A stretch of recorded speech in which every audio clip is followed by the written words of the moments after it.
Nous sommes jeudi 13 novembre 2025. Il est 23h34 et je ne suis pas tout seul puisque je suis avec Lou et Karim. Bonsoir. Hello Thibaut. Hey, salut. Ça Je va dis bonsoir, mais en fait là on a passé 3 heures, 4 heures ensemble parce qu'on était au Mayhem Ball de Lady Gaga. Et oui. Et on s'était dit qu'on ferait un débrief à chaud, mais là on peut pas faire plus à chaud parce qu'on est littéralement sur le parking de la salle. Le show il s'est terminé quoi, il y a une demi-heure, un truc comme ça là. Même pas, ouais.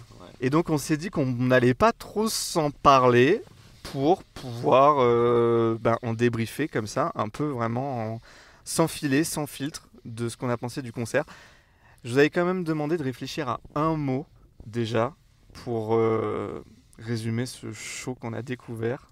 Lou, tu m'as dit que tu avais déjà ton mot, toi. Je l'ai trouvé dès le début. Long métrage. Ouais, Oh. ouais, Yes. pas mal. Et toi, Karim? Chromatica. Non, je rigole. Inattendu. Ok, Et toi Thibaut? inoubliable. Ah bah c'est clair, c'est sûr. Inoubliable. C'est sûr. Franchement, je vous le dis directement, je crois que c'est peut-être le meilleur concert que j'ai fait de ma vie. Ouais. C'est pas impossible. Après là on est vraiment à chaud et tout, faut qu'on le Ouais, digère. non, mais mais quand même, Lou, c'est, franchement. il y a un avant et un après, complètement. Franchement, Ouais. ça a duré 2h45. Ouais, pas vu le temps passer. Elle est arrivée à 20h15. J'ai l'impression d'avoir vécu tellement d'émotions pendant ces moments-là. C'est passé hyper vite. Du coup, on s'est fait un mini conducteur. On a décidé avant qu'on allait chacun dire quel est notre acte préféré. En fait, ce spectacle, c'est un opéra. C'est proposé comme ça. En plus, Lady Gaga, elle est vraiment en mode opéra. C'est-à-dire qu'il y a ce quatrième mur, en fait, où elle interagit quasiment pas avec nous, si ce n'est sur la partie acoustique, quoi. Je me souviens de Monster Ball, elle blablatait. Là, franchement, il n'y a quasi rien, quoi. Moi, je me suis fait la remarque que ça m'a perturbé et ça m'a manqué, pour être tout à fait honnête. J'étais hyper content que, au moment de la session acoustique, elle prenne le temps d'échanger, de parler. Après, il y a toujours les petites interactions, pause up, scream, etc., Oui, bien dont sûr. on a toujours l'habitude. Mais c'est vrai qu'elle a pas trop bavardé avec nous et on avait été habitués à autre chose. Pourtant, dans le Monster Ball, il y avait quand même un storytelling. Il y avait tout un parcours de son personnage Oui. qui partait de New York, etc. Donc, malgré ce côté presque théâtral du Monster Ball, elle arrivait à communiquer beaucoup. Là, ça m'a un peu manqué.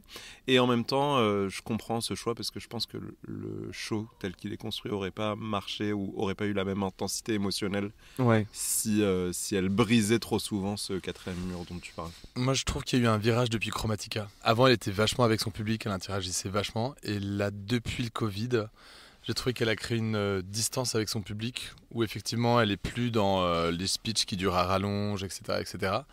Mais quand même le moment émotion où elle est sur son piano, pour moi la connexion elle a été directe. Et c'est vrai qu'au début avec elle, moi je l'ai un peu vécu comme ça. Au début en fait t'es complètement, c'est unilatéral, donc tu vis le truc, elle te donne, t'es complètement spectateur, c'est intense. Elle ne s'arrête pas, elle enchaîne et tout. Et là elle se pose au piano. Et là, la connexion, elle est directe. Et vraiment, quand elle joue au piano et qu'elle regarde ses partitions et qu'en même temps, elle regarde la caméra, mais elle est tellement mignonne, tellement authentique, c'est sublime. Bon alors, le spectacle est construit comme un opéra, en différents actes. Et on s'était dit, avant que le spectacle commence, qu'on allait choisir un acte préféré. Et alors le vôtre, c'est lequel? Alors, Vas-y, Lou, commence. Bah, moi, c'est évidemment l'acte 1. le premier, Clairement, of Velvet and Vice. Velvet and Vice, en fait, il y a quelque chose qui devient iconique avec cette robe cage à oiseaux rouge énorme où elle sort et elle descend. Et tout cet enchaînement entre Bloody Mary, Abracadabra, Judas, le petit clin d'œil avec Aura, plus après Garden of Eden, c'est juste sublime, c'est juste fou, c'est du gaga total, c'est du gaga évolué qui est intégré dans un style complètement théâtralisé. C'est une version méta d'elle-même et en fait je me dis mais c'est pas possible qu'elle réussisse à faire quelque chose d'aussi bien. Et là elle le fait et vraiment c'est juste... c'est puissant en fait, c'est beau et c'est tout ce qu'on attend d'elle. Je redis les chansons: Bloody Mary, Abracadabra, Judas, Aura, mais Aura c'est vraiment Petit clin d'œil. un couplet, Scheisse, Garden of Eden et Poker Face. Ouais, ça restera gravé dans les annales. Cette robe est juste incroyable. Et Je sais pas puis, vraiment si c'est une cage à oiseaux d'ailleurs. Je sais pas ce que vous en pensez. Non, c'est un peu les grandes robes d'avant des années du XVIIe siècle, tu vois, ouais. C'est ça, c'est comme une robe à cerceau, je sais pas comment ça s'appelle précisément, mais il y a quand même un jeu où c'est un peu présenté comme une sorte de prison malgré tout ce... Pour moi, c'est des oiseaux qui sont à l'intérieur, les danseuses là, et les danseurs. Ouais, j'irais pas jusqu'à dire oiseaux, mais il y a un entre-deux entre ces cerceaux là et qui reforment une sorte de prison, ouais, je pense. Bon, et toi alors, Karim ? Mon acte préféré, moi, ça a été... J'hésitais beaucoup entre deux, mais ça a été le deuxième. Le deuxième qui s'appelle And She Fell Into a Gothic Dream. Ouais. Alors, Perfect Celebrity, This Is, Paparazzi, Love Game, Alejandro et The Beast. Ouais, j'ai beaucoup hésité avec le troisième. Pour expliquer pourquoi, le premier, j'avoue que j'ai pas réussi à connecter complètement. Ouais, parce que je l'ai trouvé, il est merveilleux, il est incroyable, mais du coup c'est quasi exactement ce qu'on a pu voir avant à Coachella et à Copacabana et c'est vrai que du coup je l'ai vu et revu ce truc-là, on l'a vu 100 fois et quand bien même cet acte est magnifique, j'ai senti il y avait ce truc calculé et organisé que j'ai pas réussi à déconnecter de ça. Dans le deuxième acte, ça commence un peu pareil aussi que dans le show, mais il y a quand même une de mes chansons préférées de Gaga qui m'a surprise puisque moi je n'avais pas du tout quasiment pas eu vent de cette setlist, donc la première grande surprise de la soirée est arrivée là avec Love Game, que j'adore dans cet acte 2 et voilà, j'étais super content d'avoir Love Game, j'étais très content aussi de The Beast qu'elle a fait en intégralité. C'est vraiment une révélation live, parce que tu te souviens quand on avait débriefé l'album Lou à la sortie, la chanson n'était pas ressortie plus que ça. Non, elle était cute. Et moi je l'ai redécouvert déjà à Coachella. Et là vraiment c'est un beau moment quoi. Et visuellement oui, et la transition aussi de ce deuxième acte avec le sable comme ça qui coule. Complètement. On n'a pas du tout parlé du décor, mais qui est incroyable. Il est incroyable avec cette espèce d'opéra et cet écran géant qui prolonge comme ça le décor vraiment, et qui le transforme. À un moment il prend feu, à un moment c'est des ruines, à un moment dans les il souterrains, est plein de ronces, des ronces et tout, du vrai décor, t'as des fumées qui viennent de derrière. Non, il se passe des choses hyper intéressantes dans ce décor.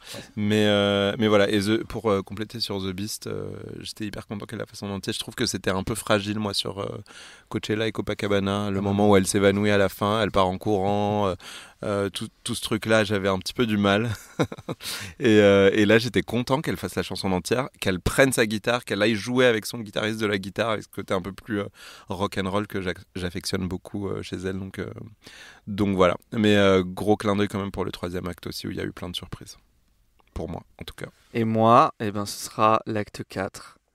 Every chessboard has two queens. Ah ouais, il était hallucinant. Chaque plateau d'échecs, échiquier. Échiquier en français. Chaque échiquier a deux reines. Parce que déjà, on n'a pas trop parlé de l'histoire en fait de ce spectacle où en fait elle est face à Mistress Mayhem, c'est ça, et elle la combat, et à un moment c'est elle, à un moment c'est une autre, c'est ça. Elle joue deux rôles en fait, Gaga, finalement dans ce spectacle. En fait, il démarre comme ça d'ailleurs, ça s'ouvre avec elle qui se bat avec Mistress of Mayhem, donc en fait c'est la duel Gaga, donc elle se bat avec ses démons et Mistress elle incarne justement le côté dark, tourmenté, et comment est-ce qu'elle va se battre avec elle et est-ce qu'elles vont réussir à se réconcilier par la suite. Et donc cet acte, c'est le plus long. Shadow of a Man, Kill for Love. Pourquoi on ne sait pas. C'est surprenant, inattendu. Oui, c'était peut-être pas nécessaire. J'aurais préféré que Shadow of a Man soit en entier. Ouais. Alors, le public était quand même à fond sur Kill for Love. Oui, elle marche bien. Je sais pas si vous avez capté. Elle marche bien. Oui. En fait, elle satisfait peut-être un public de Gaga qui est peut-être un peu plus âgé ou qui est plus dans une approche rétro un peu de sa musique avec des sonorités un peu rétro, etc. Et du coup, elle coche quand même cette case-là. Vibe un peu disco, un peu 70s. Summer Boy. Grosse surprise qu'elle ressorte. Et excellente mise en scène, j'ai adoré que les lumières bien, descendent. Un peu hang up, vous savez, exactement. quand ils sont tous là, un peu en club et tout. En fait, il y a les lumières, pour expliquer, pour ceux qui nous écoutent, il y a les lumières qui descendent juste au-dessus des danseurs. Et ils sont comme dans une sorte de club, les lumières sont toutes rouges. Et ils sont tous ensemble en train de danser avec elle qui joue de la guitare. Dans une sorte on s'imagine dans une sorte de tout petit club new-yorkais, bas de plafond. C'est ça. Voilà. Donc, et c'est rigolo. c'est le seul acte, c'est le seul moment où tous les danseurs et elle sont aussi bien dénudés aussi. Mais ils sont nombreux, hein. Ouais, putain. Mais ils sont quoi ? Ils sont une vingtaine, j'ai l'impression. Qu'elle a complètement renouvelé d'ailleurs pour cette tournée. Précision, il y a aussi pas mal de musiciens. Il y a quoi ? Ils étaient 6, quelque chose comme ça ? Ouais, 3 et 3, ouais. Et ça fait du bien quand même d'avoir des vrais musicos sur scène, même s'il y a beaucoup de programmation, etc. Oui, et ils sont intégrés dans le décor aussi. Ils ont leur place. Mais comme tous les concerts de Gaga, ils sont toujours intégrés dans les décors. Et c'est toujours les mêmes d'ailleurs. Ensuite, il y a Born This Way. Génial.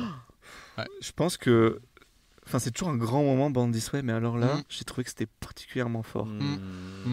Million Reasons. Ah, moi, ça m'a tué.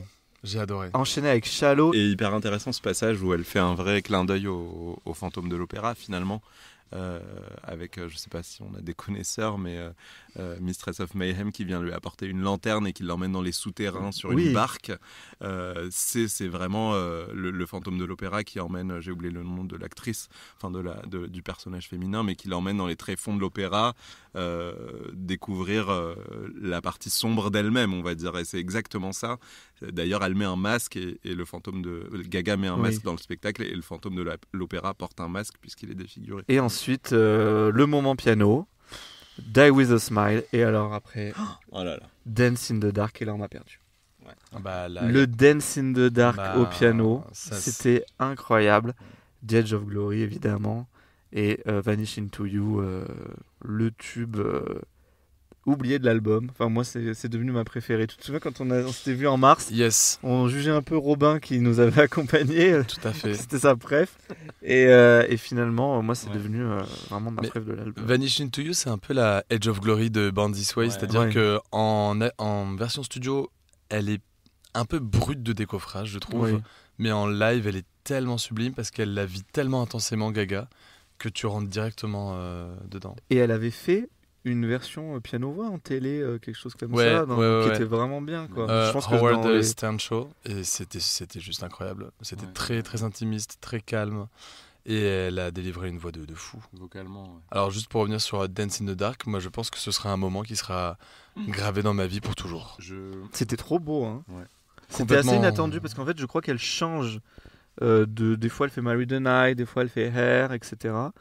Et donc ce soir-là, elle a fait Dance in the Dark. Je pensais jamais, je crois que c'est ma chanson préférée de Lady Gaga, Dance in the Dark. Ah, c'est vrai ? Ouais, je l'ai toujours adorée, je l'adore toujours autant. Et j'aurais jamais pensé, parce que quand même elle est très niche, on va dire. Elle a dit c'est pour les super fans. Ouais. Elle l'a introduite comme ça. J'aurais jamais pensé la réentendre en concert. J'avais un peu fait le deuil. Moi, c'est un moment magique parce que la première fois où je vais voir Gaga sur scène, et c'est la première fois que je fais un aussi gros concert, l'intro du Monster Ball, qui est Dance in the Dark, qui démarre après un countdown. Où j'ai jamais vécu une aussi grosse tension dans ma vie. Et en plus, elle débarque, mais derrière le rideau en ombre chinoise. Bref, on n'est pas là pour parler du Monster Ball, mais j'aurais jamais pensé réentendre cette chanson qui était un peu tombée dans l'oubli de son catalogue, je pense, sur les tournées suivantes. Elle l'avait faite à Vegas, je crois. C'est vrai, Enigma. Je crois qu'elle avait fait à Vegas. Et puis, j'ai effacé Enigma de ma mémoire, Thibaut. Pour des raisons évidentes. Et tu sais, en plus, elle l'a fait en entier, elle a même fait le pont et tout. Marlene, Judy. Elle a fait Sylvia. Avec beaucoup d'émotion. Une approche complètement différente de cette chanson qui la sublime complètement. Tu m'as un peu convaincu, je crois, Thibaut, avec ton acte. Parce que j'avais oublié que dans l'acte 4, on avait la version acoustique. Ouais. Moi aussi. Ah ouais, mais c'est là où elle est trop forte. Ouais. C'est là, en fait, où vraiment elle est... Elle est incroyable. Elle est incroyable. Parce qu'en fait, elle peut tenir un énorme show comme ça, hyper calibré, à la Madonna, on va dire. Et en fait, elle se met au piano. Et là, elle chope tout le monde. Elle chope tout le monde, quoi. Et elle est pas avec des tubes hyper évidents, puisque justement, elle a pas fait Shallow. Si, elle a fait Die With A Smile, qui est vraiment... alors, c'est un nouveau classique. Hein, qui fonctionne hyper bien en live. On a beau en dire ce qu'on veut, trop mainstream, etc. Elle prend beaucoup de liberté vocalement, etc. Elle fait beaucoup d'improvisation. Enfin, peut-être pas d'improvisation, mais en tout cas de variation par rapport à l'original. Et c'était hyper agréable à écouter. Mais c'est vrai que le show bascule en fait. À partir du moment où tu pars en acoustique, là tu crées un lien direct et hyper profond avec elle. Mais je pense que vraiment c'est ce qui fait. Je me disais ça pendant le show. Je me disais, son spectacle est magnifique, c'est du Gaga 100%, etc. Maintenant, on a vu beaucoup de shows récemment qui bousculaient complètement les codes du concert. Je pense à quelques jours avant, on a vu Lorde qui a proposé quelque chose d'assez incroyable et tout. Et je me disais presque à un moment, bon, c'est du Gaga, on l'adore et il y a quelqu'un qui sait le faire, mais ça devient presque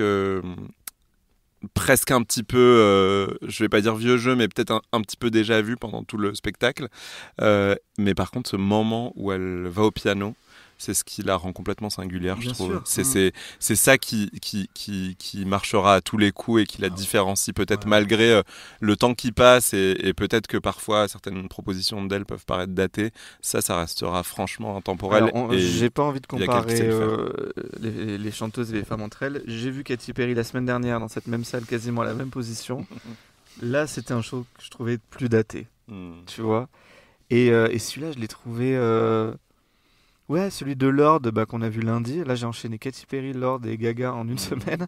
Et celui de Lorde était très moderne, mais très Rosalia, très Charlie XCX. Vous savez, c'était cette vibe-là. New Generation. Très brut. On joue avec la caméra, machin. Gaga joue avec la caméra beaucoup, celui-là. Mais il y a cette poésie, ce storytelling qui lui va hyper bien, parce qu'elle est revenue dans un truc dark qui lui va trop bien et qui colle trop bien à l'album, quoi. Ouais, mais dark, et d'un autre côté, je sais pas ce que vous en pensez, mais je l'ai jamais vu trouver aussi heureuse et épanouie. Oui. Et aussi sensible et prête à se donner et à se livrer elle-même au public. Et ça s'est vu justement en version acoustique où tu sens qu'elle est sincèrement émue, quoi. Elle avait les larmes aux yeux tout le temps. C'était vraiment un moment hors du temps. Alors, dans notre mini-conducteur, on s'était dit qu'on allait parler de nos actes préférés et ce à quoi on ne s'attendait pas. Moi, plein de choses.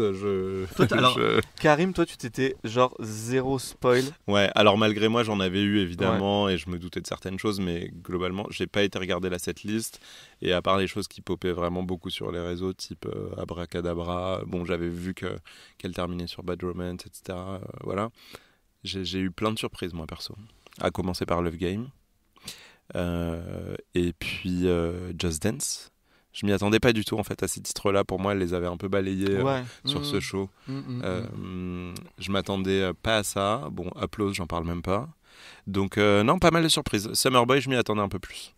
Ah ok. Avec TikTok, enfin j'avais eu que je sais pas qu'est-ce qui a influencé l'autre, si c'est TikTok qui l'a poussé à le mettre dans le concert ou si c'est le fait qu'elle la mette dans le concert qui la fasse peser sur TikTok. Je sais pas dans quel ordre ça s'est fait, mais du coup je m'y attendais un petit peu parce qu'on l'a quand même beaucoup entendu cet été, cette chanson. Mais moi j'ai été très surpris de voir certaines chansons auxquelles je m'attendais pas du tout, et c'est agréable aussi d'être surpris par des concerts parce qu'on a l'habitude maintenant de tout voir avant de l'avoir vu. Moi, un truc auquel je m'attendais pas, mais en fait je m'y attendais, mais je m'attendais pas à être touché autant, c'était le revoir sur Angel Down. Du coup, pour expliquer un peu à ceux qui savent pas, depuis le début de la tournée, tu le savais pas peut-être, Karim, en fait Lady Gaga, sur ses au revoir, elle diffuse une chanson et elle diffuse l'intégralité de son répertoire. Donc elle a commencé par l'album Art Pop, ensuite elle a fait Born This Way aux États-Unis, et elle est arrivée en Europe et elle a fait Joanne. Et donc du coup, là il restait une chanson de Joanne qui était Angel Down, et donc je me demandais si elle allait la faire ou pas, et donc elle l'a faite. Et c'était trop beau. Je pensais pas que ça serait... C'est pas une de mes chansons préférées de Gaga, mais en fait c'était trop beau comme finale. Mais du coup, est-ce que vous pensez qu'elle l'a fait exprès pour que ça colle sur les dates du 13 novembre ? Elle était hyper solennelle. C'était vraiment... C'était genre... Elle était très sérieuse, elle avait une tête vraiment lourde. Tu sentais qu'elle portait le poids de quelque chose. C'était pas un au revoir léger, c'était vraiment un au revoir avec du sens. T'as pas vu les vidéos sur Dope ? Quand elle Dope, j'ai toujours un peu du mal, donc peut-être que j'évite. Ah ouais, mais les au revoir sur Dope, c'était... Ah ouais. Bah, elle a fait aussi bien des au revoir sur Dope que sur Swine. Oh, Tu vois, putain. c'était vraiment. Oui, mais tu vois, Swine, elle terminait, elle sautait partout, voilà. elle était trop contente et tout, machin. Ouais.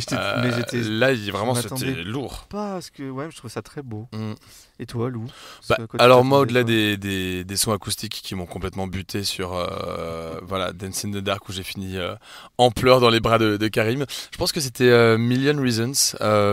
J'ai trouvé ça super sympa qu'elle la fasse et qu'elle arrive du coup au bout de la scène et qu'elle voit justement Mistress of Mayhem, et la façon dont ça s'est fait, elle s'approche tout doucement justement d'elle pour comme essayer de faire connaissance ou de se rapprocher ou de démarrer une forme de réconciliation. Et ça, j'ai trouvé ça vachement intéressant de l'intégrer de cette façon dans son film justement qui est ce show. Moi, je pense aussi peut-être ce qui m'a sur le storytelling, je m'attendais à avoir celui de Coachella, et ce qui m'a peut-être surpris aussi au-delà juste des chansons, c'est que l'histoire aille un peu plus loin et aille jusqu'au bout avec cette réconciliation finalement avec la Mistress of Mayhem qu'on n'avait pas forcément ou pas de façon si évidente dans le premier show. Et je trouve que c'est un beau message aussi d'embrasser sa part d'ombre et le saboteur qui nous torture à l'intérieur de nous-mêmes, de savoir s'enrichir de cette expérience-là et d'embrasser ça pour être soi-même et être complet. Voilà. Pour le petit message philosophique. Donc je trouve ça aussi, j'ai bien aimé que je m'attendais à ce que l'histoire soit la même, avec des titres en plus casés par-ci par-là, et là qu'elle ait aussi rajouté cette couche-là, c'était sympa. Bon, on est dithyrambique, mais il y a quand même. Est-ce que vous avez quand même des déceptions? Moi j'en ai une. Ah ouais. C'est alors bon, Karim en a parlé un peu rapidement sur le fait qu'au début c'est vrai que elle enchaîne les sons et du coup tu peux te sentir un petit peu distancé d'elle. Mais non, c'est plus au niveau des wigs. Sa wig blonde, j'y arrive pas avec cette tenue blanche de là. Perfect Celebrity. Et ouais, j'y arrive pas et j'arrive pas à me détacher de l'idée qu'elle l'a acheté sur Shein juste avant de venir pour le show. T'as pas vu les wigs de Katy Perry la semaine dernière? Oui, bah alors là je la compare même plus. Ouais. Mais ouais, cette wig là, elle m'a toujours bloqué avec sa frange là, je la trouve pas très top. Et au-delà de ça, non, en fait, j'ai pas de déception. C'est marrant parce que pendant le concert, j'y ai pensé. Je crois que j'avais une déception en tête et finalement elle a vanish, je l'ai complètement oublié. Donc voilà, je pense que c'est plutôt les looks, ce look là avec la wig. Ah bah écoute, moi je vais peut-être te rejoindre, c'est la robe de Dead Dance. Ah, pourquoi? J'aime pas. Tu la trouves un peu cheap? Non, c'est pas cheap, mais alors en fait, moi déjà les poupées de porcelaine, ça me cringe. Et donc en fait, ce truc avec plein mal de tissus là, ça fait un peu vieillot. J'aime pas. Voilà. Moi, je suis parti dans un film de Tim Burton justement, avec les danseurs qui avaient les looks associés et tout. Ouais, ça m'a bien plu. C'est juste que je la trouve pas ouf. Ouais. Mais sinon, si c'est vraiment que ça, parce que moi j'ai été conquis, j'arrive même pas à dire qu'est-ce qui m'a. Voilà, c'est le seul truc du bof. Ouais. Parce que moi, elle m'a embarqué. Et je suis pas généralement à être béni oui, mais alors là, je suis totalement. Moi, elle m'a chopé. Hein. Toi, Karim, t'as toujours des bonnes idées, toi. Bon, allez, c'est parti. J'ai trouvé que ça a manqué de choriste. Ça m'a un peu embêté qu'il n'y ait pas de choriste. Ah tiens. Mais... Ouais, qu'elle chante, qu'il y ait la bande très présente. Ouais, j'aurais bien aimé qu'il y ait des choristes pour le coup. J'ai pas le souvenir d'un concert. D'une tournée de Gaga avec des choristes qui chantent. Monster Ball, vite fait quoi. Vite fait. Hein. Ouais. En général, c'est toujours une bande-son où effectivement, quand elle décide de plus chanter, en fait, il y a un vide. Mais ça fonctionne aussi avec la scéno, quoi. J'ai un dernier point, mais qui va peut-être anticiper sur la partie finale de notre conducteur. Mais j'ai trouvé que, mine de rien, il me manquait le côté un petit peu expérimental de Gaga dans ce qu'elle proposait sur le show. C'était très littéral. Elle racontait une histoire et les backdrops racontaient l'histoire. Enfin, tout ce qu'on avait autour, les interludes et tout, c'était dans le storytelling. C'est un parti pris qui marche très bien. Hein. Je vais chercher la petite bête. Mais ce que j'ai aimé dans toutes ces autres tournées que j'ai pu voir, c'était ces films un peu expérimentaux qui racontaient quelque chose mais qui en même temps étaient un peu en décalage. Il fallait creuser pour comprendre qu'est-ce que ça voulait dire par rapport au show. Sur Chromatica, on avait eu de la poésie. Sur le Monster Ball, il y a ces interludes où elle se fait vomir dessus, etc. Vois, justement, moi, ça m'a un peu manqué. Moi, c'est un gros point positif. Ah ouais? Ouais, justement, parce que des fois, je trouvais que il y avait trop d'interludes pour rien, justement. Et je trouve que c'était un gros point négatif, le rythme, notamment du Monster Ball, etc. Et peut-être aussi du Chromatica. Beaucoup sur le Chromatica, mais elle était fatiguée sur le Chromatica, donc parfois mais là, ça tu vois, durait il y a très longtemps. beaucoup d'interludes, mais ils sont tous différents. Il y a beaucoup de danse, il y a beaucoup de jeux de lumière, il n'y a pas trop de backdrop finalement. Non, puis justement, elle a pas refait quelque chose qu'elle voulait. En fait, elle est sortie de sa zone de confort, quoi. Complètement. C'est-à-dire qu'elle a pas refait un truc en se disant ah bah tiens, pour The Fame Monster, j'ai fait ci, ça a trop bien marché, je vais refaire ça, mais en mieux et nanana. Elle a pas fait le jeu de la surenchère, elle a proposé quelque chose de complètement nouveau. Et ça, j'apprécie énormément. Ouais. Et justement, côté expérimental, en fait, côté Gaga, c'est pas trop ce que je cherchais personnellement. Je cherchais plus vraiment un décor dingue, un projet artistique et une histoire à raconter qu'un concert de Lorde. Là, tu vois, on a retrouvé au niveau du décor et même du scénario un peu ce qu'il y avait au Born This Way Ball. Mais en mode moins fucked up avec l'alien qui tu vois quelque chose de tu sais c'était un peu les aliens qui cherchent qui veulent propager une nouvelle espèce, etc. C'était fun dans le délire, j'ai adoré le Born This Way Ball, mais là ça liait à quelque chose de plus intime, d'introspectif, tu vois, comme on disait, et moi ça m'a touché en plein cœur, hein. Ouais. Bah du coup on dérive sur et alors j'avais noté les par rapport aux autres tournées, on s'était dit ça. Bah on est un peu là-dedans.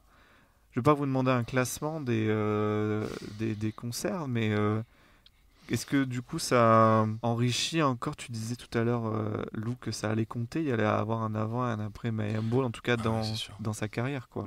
Bah, en fait moi j'ai été transpercé en plein cœur, surtout parce que je trouve qu'elle est heureuse et épanouie, et ça se voit qu'elle est dans une période de sa vie où elle a envie de montrer qu'elle est dans cette dynamique-là, qu'elle veut avancer, qu'elle arrive à jouer, vivre avec ses démons, mais quand même aller de l'avant.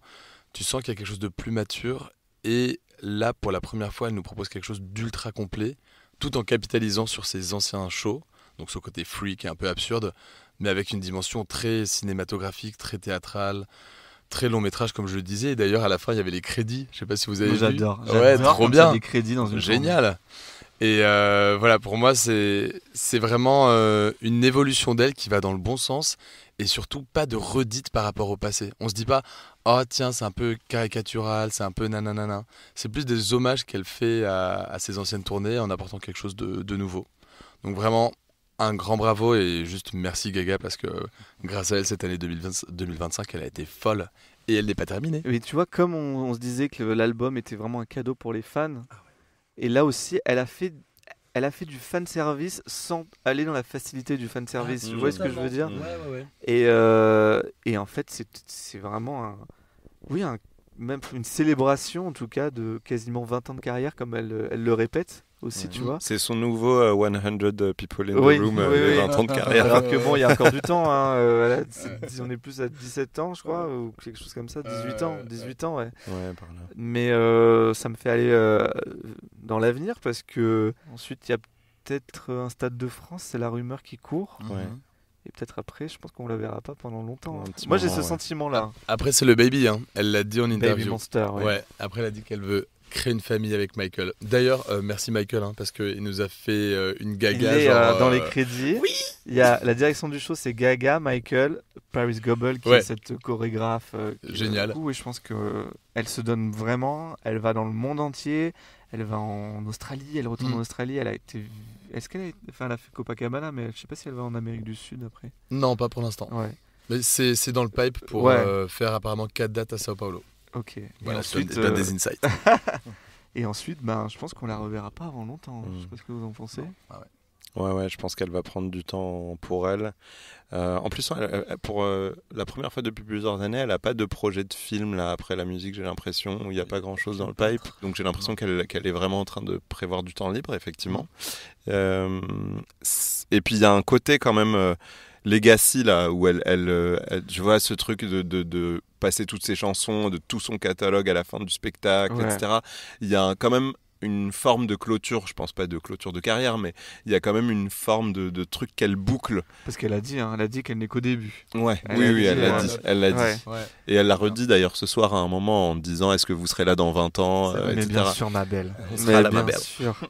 Mais bien sûr. Mais c'est vrai déjà que là, il y a 15 ans. Il y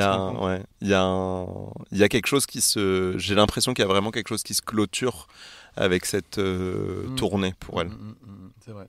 Mais tu vois, pareil, en tant que Little Monster, et pour la suivre depuis plus de 15 ans maintenant, tu vois, je pense que c'est une des seules... Enfin, moi, moi, je suis fan de Mylène, je suis fan de Madonna, mais moi, je suis arrivé, elles avaient déjà 20 ans ou 15 ans de carrière, tu vois. Elle, vraiment, depuis le premier album. Et il y a un truc de grandir avec elle, tu vois.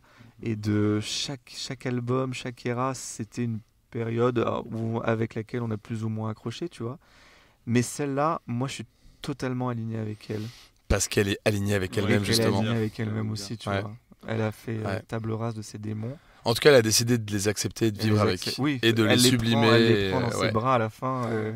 Mayhem. Mais là, quand j'ai vu ça, ce concert, je me suis dit, mais qu'est-ce qu'on a de la chance d'être en vie en même temps qu'elle et de vivre ça. Mais sérieux, parce que, comme tu le dis, en fait, ça devient la bande-son de notre vie, en fait.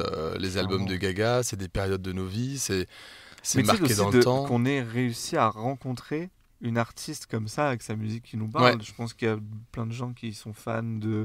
Enfin, nous, on est plutôt picousés à Gaga. Je me suis fait un tatouage de Gaga. Très joli. Pour célébrer mes 15 ans de Little Monsteritude, tu vois. Mais c'est vrai que oui, la revoir sur scène à chaque fois, ça me fait quelque chose, quoi. Ça me fait quelque chose. C'est une expérience ultra cathartique. Ouais.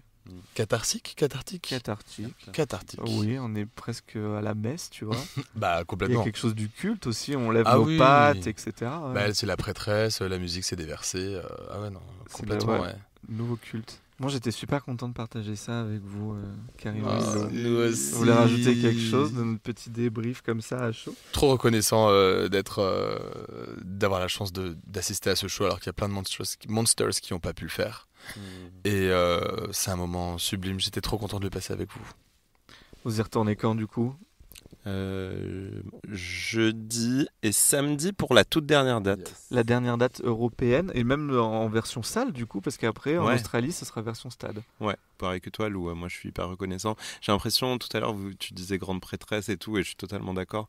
Et en même temps j'ai l'impression que c'est ma grande sœur qui quand j'avais 15-16 ans m'a donné quelques leçons de vie et m'en a toujours donné tout du long. Et elle a toujours été là, et on parlait tout à l'heure de quand elle est au piano, qu'on se sent hyper proche d'elle et tout, donc j'ai l'impression de retrouver comme une membre un peu de ma famille. Je me sens hyper proche d'elle. Ouais, c'est un peu une maman aussi, ouais. Je repense je sais pas si tu garderas ça au montage, je vous le dis quand même.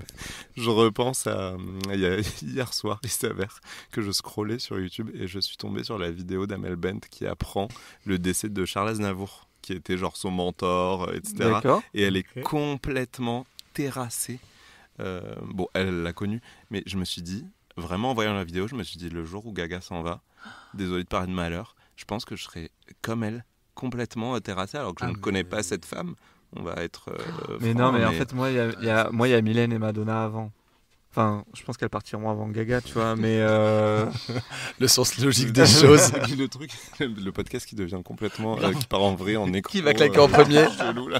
Ah non, mais moi c'est Mylène, hein. Mais après, Mylène, elle est tellement morte dans ses clips et ses concerts que finalement, je me suis fait une idée, tu vois. C'est ça. Mais même Madonna frôlait la mort. Le jour où Madonna, elle part. Pour moi, Madonna, elle est invincible. Je sais pas si je voyais ce que je veux dire. Oui, parce que Madonna, elle veut pas crever. Madonna, elle veut pas. Elle ne parle jamais de mort. Alors que Mylène, tu le dis à très juste titre. Oui. Elle oscille entre la vie et la mort. Tu sais pas trop si c'est un corbeau. Même Gaga, elle a toujours montré ses failles, etc. Ouais, mais Gaga, elle a pas envie de crever non plus. Personne n'a envie de crever. Certes. Tu penses que Mylène, elle veut crever? Non, mais je pense que Mylène sera plus un départ en douceur, tu vois. Un corbeau qui s'envole. Voilà. Et en fait, elle donnera son trophée. Elle va lâcher son titre. Alors que Madonna, elle va s'accrocher mordicus, genre sur son lit de mort pour rester en vie, c'est sûr. Bon, c'est glauque. En tout cas, si le Mayhem Ball passe au Stade de France l'été prochain, je pense que je ferai tout pour y être, mais ça n'aura pas la magie de cette proximité qu'a les arénas, quoi. Ah ouais, particulièrement celle-ci à Lyon, hein, c'était une vraie chance. Bon, ça vous a plu, Lyon? Vous avez vu un peu ou pas? Vous n'avez pas fait de tourisme, en fait? Non. Ah, mais non, mais on est arrivé, on a bossé et après on t'a rejoint. On a mangé des pâtes. Ouais, vraiment. Les cassos, quoi. Faudra revenir alors, du coup. Oui, grave.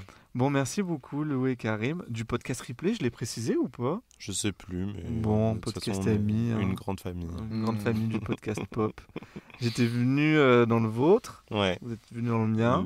Lou, Donc, Florent aussi, voilà. à qui on pense. Et bah, allez écouter, Et puis, écouter le prochaine. podcast Replay. Merci. Hein, Oui. et avec puis, plaisir. si ça vous a plu, mettez des petits commentaires là où il faut. Et voilà, c'était un débrief à chaud. Il est quelle heure là? Il est minuit 19. On est sur le parking. On est sur le parking. Il y a Il y a de la plus personne. buée. plus Il y a de la personne. buée dans toute la caisse. Ah ouais. Est-ce qu'on dirait pas au McDo quand même vite s'il y en a un sur le chemin, franchement? Allez, vas-y. J'ai un peu la dalle. Allez, let's go. Allez, ben, bisous Brasil, à tous let's ceux go. qui nous ont. Merci de nous avoir écoutés. Bon concert à ceux qui iront à Paris, à l'Accor Arena. J'espère que tous ceux qui n'ont pas pu avoir de place n'auront pas trop de faux mots. Mais en tout cas, on a essayé de vous partager, vous emmener avec nous un peu comme si on y était. Parce que c'était compliqué d'avoir des places. Ouais, c'était dur. Mais on espère qu'elle nous le fera en vidéo. Ah Quand oui, même, hein, il le faut. Ah ouais, et un live captation. audio. Un live Ouais, audio. ce serait trop bien. Ah ouais. Bon, bah écoutez, bonne journée où que vous m'écoutiez. Bonne nuit si vous m'écoutez dans le lit. Karim me dit qu'il m'écoute quand il a des insomnies. Ouais. Oh. Et Tu puis, peux pas dire ça en public. When I lay in bed, I touch myself and I think of you. Allez, certains bonne m'écoutent nuit. dans leur douche, ils me disent. Bon, merci en tout cas. Et je vous donne rendez-vous très vite. Vous, auditeurs, et vous, Lou et Karim. Avec aussi. plaisir. See you soon, la France. La France, bisous. Bisous Thibaut, Bye. bisous les monsters.